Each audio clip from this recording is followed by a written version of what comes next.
Assassin's Promise by Thomas Woodward. Chapter 80. The streets continued on, hinting at the possibility of larger pathways. The adobe walls hung close, pressing in on Kane. He mused darkly under his breath as he continued through the silent city. He noticed strange murals painted into the walls along the roadways. The houses had been bleak affairs that were unadorned, empty. The silence crushed at him like a heavy blanket in the middle of winter. The heat of the desert poured in from all around him, but sounds were strangely muted, garbled to his ears. It was as if they had passed through some strange barrier and had been transformed into something else along the way. Kane brushed a hand against the wall, which curved above into a strange arch above his head. It came away dusty, bits and pieces of fine sand falling away from where he had placed his hand. It must be old, ancient. A fine gray, spidery moss grew on the underside of the arch he now passed beneath. He could see the hints of strange shapes moving ahead of him, as if they were out of focus before he stepped through. After he passed through the arch, only stillness remained. A dry gust of air came from an odd direction, beneath him, rising up. His hair billowed in the sudden breeze. Then it died, and stillness fell again. The narrow alleyway went on for what seemed like miles. What had started as a clearly marked path had fallen away to a maze of alleyways, no wider than two people abreast. He had darted into several of the buildings early on in his inspection of the city, but the rooms were bare and caked in a thick film of dust, as if no one had stirred them for centuries. Indeed, none may have, he thought idly. Upon entering the city, he had quickly located a fountain where he had refilled his water skins, but had found nothing else that gave the impression of life. Perhaps it was possible that the fountain still gave forth water for hundreds of years with no people. Perhaps not. The narrow angles of the long passage he followed through the alleyway seemed to be constricting, growing more cramped. He had to eventually hunch down as he walked, a set of low arches forcing his head down. As the path continued, he found himself on hands and knees, crawling. A blue pinprick of sky could always be seen far off, dead ahead of him in the distance, no matter how much the passage narrowed.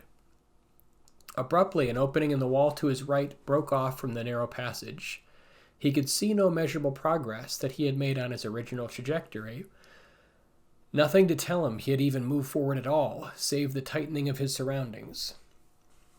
Looking around the corner, his vision swam. His mind did not make sense of what he saw. He was looking at a passage that curved up into the sky. Tilting his head, Kane changed his perspective, and it appeared simply as a path that curved to the right. His mind strained at the impossibility of this. Taking a deep breath, he looked backwards the way he had come.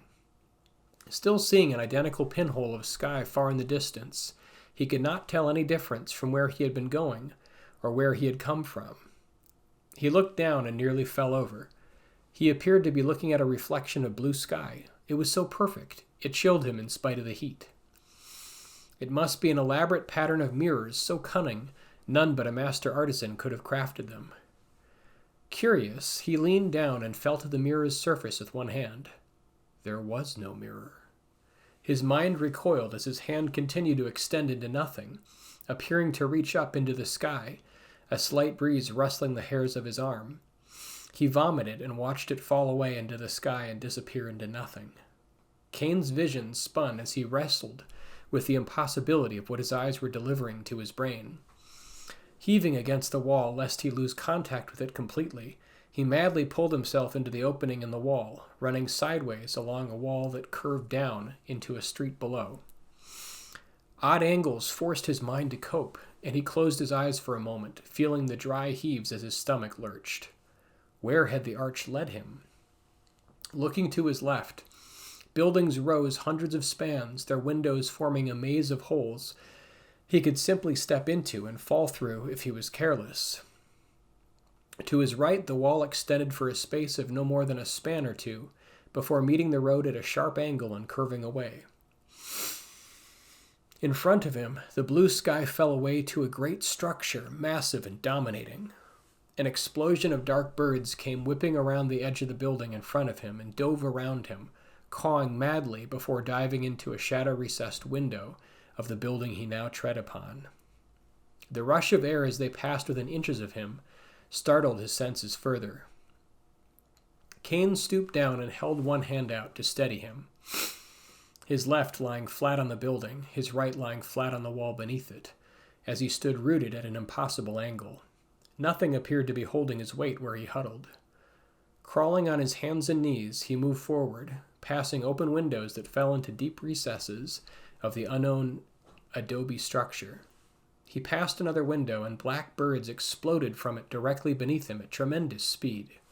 He huddled in a ball, forcing his eyes closed tightly.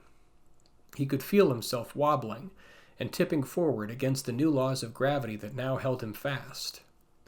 Inexorably, he began to bend forward, slipping against the unseen force. He pushed his hands in front of him, screaming as they slipped through nothing but blue sky. He clawed faster, but he found no purchase. The tension holding him in place began to weaken and quiver. One foot scrambled off the side of the wall and immediately began to fall forward with the rest of his body. Another explosion of birds appeared in front of the immense structure, far off in the distance. With sick fascination, Kane realized the birds had human faces and long arms that stretched horribly from their white wings. They beat their wings in a frenzy. His other foot began to pull away from the building. He bellowed in rage. He would not give in to this madness. He was favored by the blinded god, and he would wreak his vengeance, long and terrible. He fell.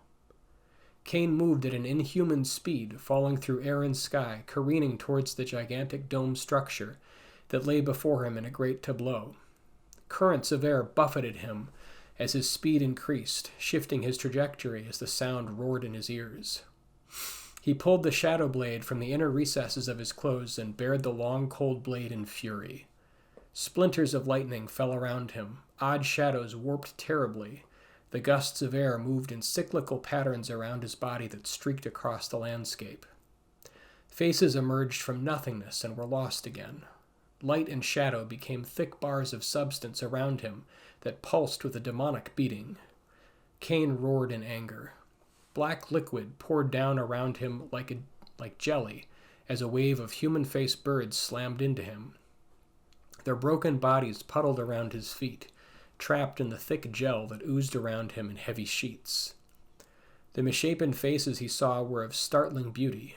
They were abominations, but he had never witnessed such magnificence made flesh before. He reached to touch one as the dark liquid spread out in all directions from him against the sky, like a terrible mantle, slowing his flight. When the tip of his finger brushed a feather of the odd human-like avian, it burst into a cloud of feathers that covered his vision. At the same moment, all the other faces that had been imprisoned in the dark matter that hung around him swiveled to meet his gaze. The look in their twisted eyes was incredibly ancient. He felt a great sorrow there. He slammed into the stone-cut steps of the titanic structure.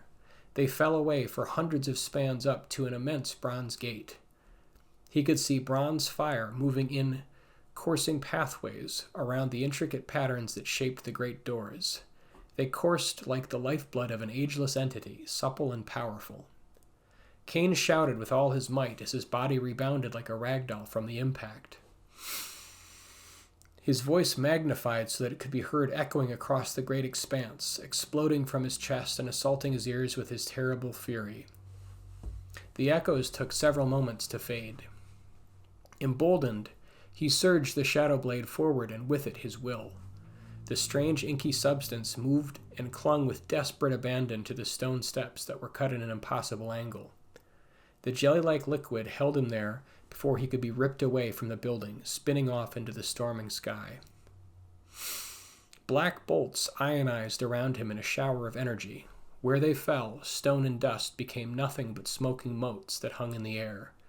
Kane felt the horrible vibrations pull at him, hounding his senses, ripping his mind from reality as he struggled against the hard, ever-changing surface of the frosty blade.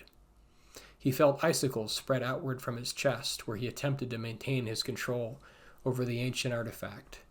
His limbs expanded and contracted simultaneously, giving him a horrible sensation of stretching, and needles of pain bloomed over the surface of his skin. He smiled as he embraced the wonderful agony and took a step forward. Blasts upon blasts assaulted him, and he saw the trapped faces of the strange bird-like creatures crooning to him in a wordless song that raised the hairs on the back of his neck. The silvery sound pierced his consciousness, but he fought against it, pushed the alien intrusion out of his mind.